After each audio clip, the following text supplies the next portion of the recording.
For the combat-hardened German soldiers shivering inside the damp concrete bunkers of the Atlantic Wall, the true, paralyzing horror of D-Day did not begin with the sound of gunfire. It began with the absolute, mind-shattering, impossible sight revealed by the lifting morning fog. Welcome back to the archive. I am Henry, and today we are opening the heavily restricted files to examine the invasion of Normandy from a perspective rarely discussed in Western history books. We are looking through the narrow observation slits of the German defenders, men who thought they understood the absolute limits of modern warfare until the horizon itself turned to steel. June 6, 1944, is universally celebrated as a triumph of Allied courage, but from the German perspective, it was something far more terrifying. It was the moment a deeply indoctrinated military force experienced a sudden, catastrophic psychological collapse.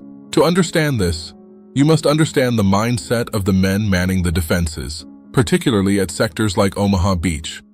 Many of the non-commissioned officers and veteran infantrymen waiting in strong points like WN-62 were survivors of the Eastern Front. They had fought the Soviets in the freezing ruins of Stalingrad and the massive tank battles of Kursk. They believed they had seen the absolute worst that human conflict could inflict. They were told by Joseph Goebbels' propaganda machine that the Atlantic Wall was an impenetrable fortress, and that any Allied invasion fleet would be smashed against the beaches before they could even establish a foothold. But as the pale light of dawn broke over the English Channel, the morning mist began to dissipate, revealing a reality that completely defied human comprehension. Survivor memoirs and declassified Wehrmacht debriefings consistently describe a moment of collective, suffocating disbelief. The ocean, as far as the eye could see in any direction, was simply gone. It was replaced by a solid, unbroken wall of ships. Nearly 7,000 Allied vessels, ranging from massive battleships to landing craft, filled the water.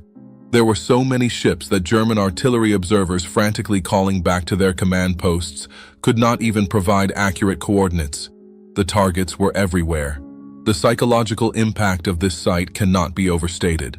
A German soldier, raised on the myth of Aryan supremacy and the invincibility of the Wehrmacht, suddenly realized he was not looking at a mere army. He was looking at the fully unleashed, terrifying industrial capacity of the United States and the British Empire floating right on his doorstep. The German military, despite its fierce reputation, was still heavily reliant on horse-drawn artillery and logistics. Seeing the staggering mechanization of the Allied armada, the specialized landing craft, the amphibious tanks, the endless rows of Higgins boats, forced a terrifying realization upon the defenders. They were a mostly agrarian army fighting the steel mills of Pittsburgh, the automotive assembly lines of Detroit, and the shipyards of Britain. Long before the first American boot touched the bloody sand, a profound ideological defeat had already occurred in the minds of thousands of German defenders. The thunderous roar of naval artillery that followed was unlike anything they had experienced on the Eastern Front. Battleships like the USS Texas and HMS Warspite hurled shells the weight of small cars into the concrete fortifications, literally shaking the earth so violently that men bled from their ears and noses inside their bunkers. But the true nightmare, the undeniable proof of their impending doom, was yet to come from the sky. As the defenders braced for the infantry assault, they looked up expecting the legendary Luftwaffe to protect them, to fulfill the promises made by Hermann Göring that no enemy aircraft would ever bomb their defenses without a fight. What they saw instead broke whatever remained of their fighting spirit. The sky was literally blacked out by Allied aircraft. Over 14,000 sorties were flown by the Allies on D-Day. In response, historical records suggest the German Luftwaffe managed to scramble a pathetic total of roughly 2 Focke-Wulf 190 fighters over the beaches in the morning, piloted by Josef Priller and his wingman. 2 fighters against an armada of thousands. The contrast was so absurd, so entirely hopeless, that many German soldiers later recounted feeling a strange, hollow sense of abandonment. They realized in that instant that their high command had lied to them, that they had been left as sacrificial lambs in concrete coffins. The sheer volume of material wealth being thrown at them was incomprehensible. When American troops finally began pouring out of the landing craft into the murderous machine gun fire, the German gunners, men like Heinrich Severloh, who reportedly fired over 12,000 rounds from his MG-42, were horrified not just by the carnage, but by the endless, relentless supply of men and machines that simply kept coming. Every time they destroyed a tank, two more took its place. Every time they cut down a wave of infantry, another wave immediately followed, equipped with fresh weapons, endless ammunition, and seemingly infinite reserves. The German perspective on D-Day is not just a story of a lost battle. It is the harrowing realization of fighting an enemy whose resources were so vast that individual acts of German bravery were rendered mathematically meaningless. The sheer terror of June 6th was magnified tenfold by the grim realization among the German ranks that the highly touted Atlantic Wall was not an impenetrable fortress, but rather a meticulously constructed concrete trap for its own defenders. As the initial shock of the naval armada subsided into the deafening roar of the actual assault, the men inside the pillboxes and trench systems of Omaha, Utah, Gold, Juno, and Sword Beaches began to experience the horrifying isolation of modern industrialized warfare. The propaganda they had been fed for years depicted a unified elite Aryan defense force ready to hurl the invaders back into the churning sea. The reality on the ground, however, was a fractured and desperate patchwork of troops. While units like the veteran 352nd Infantry Division at Omaha Beach fought with lethal mechanical efficiency, vast stretches of the Normandy coast were defended by what the German military called Ostbataillones. These were largely conscripted prisoners of war from Eastern Europe, fighting alongside older men and teenagers, poorly equipped with captured obsolete weapons from defeated nations. When the unimaginable weight of the American and British war machines slammed into these secondary units, the psychological collapse was almost instantaneous. But even for the hardened German veterans, the Allied assault brought terrifying technological surprises that shattered their long-held tactical doctrines. German artillery spotters looking through their binoculars could scarcely believe their own eyes when they saw Sherman tanks seemingly floating on the rough water, driving straight off the landing craft and swimming toward the beaches. These were the duplex drive, or DD tanks, an engineering marvel that, despite suffering heavy losses in the turbulent seas, proved to the German defenders that the Allies had engineered mechanical solutions for every conceivable obstacle. It was a stark demonstration of an enemy who could not only outproduce them, but also out-innovate them on a colossal scale. As the morning bled into the afternoon, the true nightmare for the German command structure began to unfold. Absolute, crippling administrative paralysis. The relentless pinpoint accuracy of Allied naval gunfire, with battleships hurling 14-inch shells that could vaporize entire concrete bunkers in a single direct hit, combined with continuous carpet bombing, had systematically severed the physical communication lines connecting the coastal defenses to the inland command posts. Field Marshal Erwin Rommel, the very architect of the coastal defenses, was away in Germany, and the intricate chain of command completely disintegrated within hours. Company commanders and bunker garrisons found themselves fighting utterly blind and completely alone, deafened by the relentless explosions and choked by the thick concrete dust of their own shattering fortifications. When desperate pleas for artillery support or armored reinforcements were finally transmitted over crackling, dying radios, the responses were either met with dead air or grim, helpless apologies. The mighty panzer divisions, the pride of the German army, and the only force capable of throwing the invasion back, were largely held in reserve, frozen in place by a convoluted command structure that required Adolf Hitler's personal authorization to move them into the combat zone.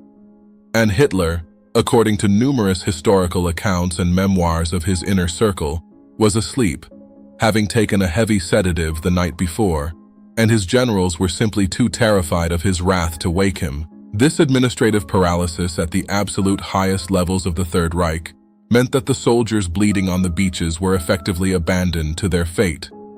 They were left to face an enemy whose logistical pipeline was so massive, it completely defied German comprehension.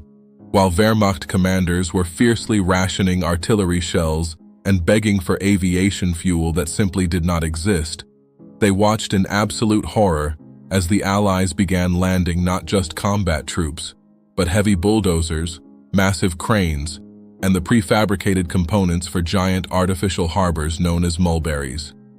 The Americans and British were not just invading France, they were dragging their entire industrial infrastructure across the English Channel with them, building functioning deep-water ports on hostile beaches within a matter of days. To the German soldier clutching his Mauser rifle in a pulverized trench, the sight of Allied bulldozers casually pushing destroyed American tanks out of the way to clear paths for endless, unbroken columns of fresh reinforcements was the ultimate demoralizing blow. It was the crushing realization that they were no longer fighting a traditional war of tactics, maneuver, or courage. They were being systematically ground into dust by a colossal, unfeeling factory of war that operated 24 hours a day and possessed seemingly limitless resources. The German war machine, built entirely on the premise of swift, decisive victories, was completely incapable of surviving this relentless, grinding attrition.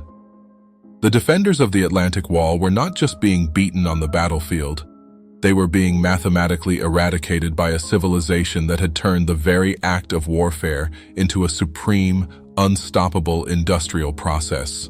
The ultimate tragedy for the German defenders of Normandy was not just the staggering loss of life on the beaches, but the horrifying dawn of realization that followed as the invasion solidified into a relentless, grinding war of attrition.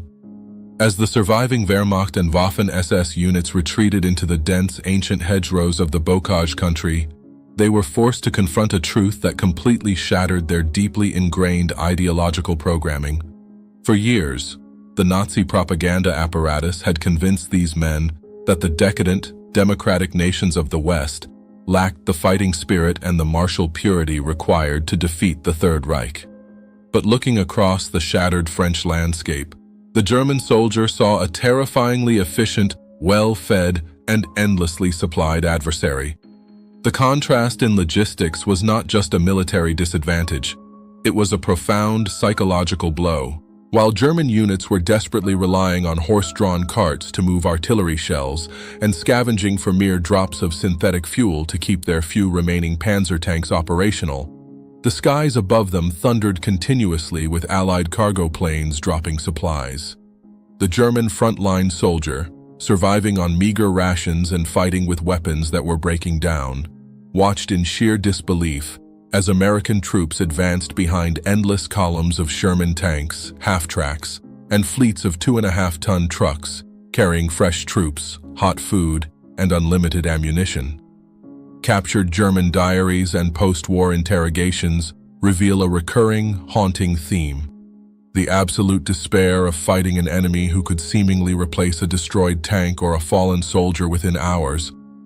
The industrial nightmare reached its absolute peak when German reconnaissance units finally realized the true function of the massive, strange concrete structures the Allies had towed across the Channel. The Mulberry harbors, those artificial ports established right on the invasion beaches, were functioning with an efficiency that defied German logic, offloading thousands of tons of material every single day directly onto the sand. The German High Command had staked their entire defensive strategy on the belief that they could deny the Allies a deep-water port, thereby starving the invasion force of supplies.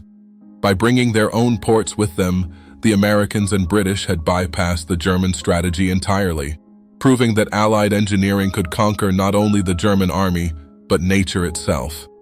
The ideological collapse was total. Men who had fought fanatically for the fatherland began to realize that no amount of personal bravery, no brilliant tactical maneuvering by their generals, and no mythical secret weapons promised by Hitler could possibly stem this overwhelming tide of steel and production.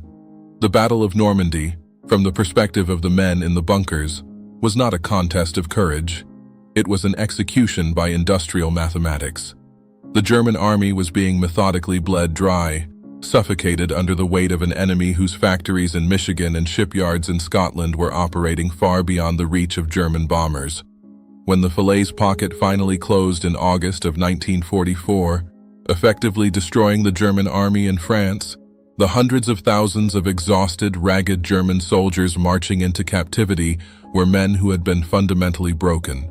They had looked into the face of a mobilized superpower and realized that the thousand-year Reich they had been promised was nothing more than a hollow, dying illusion, crushed under the treads of American industry.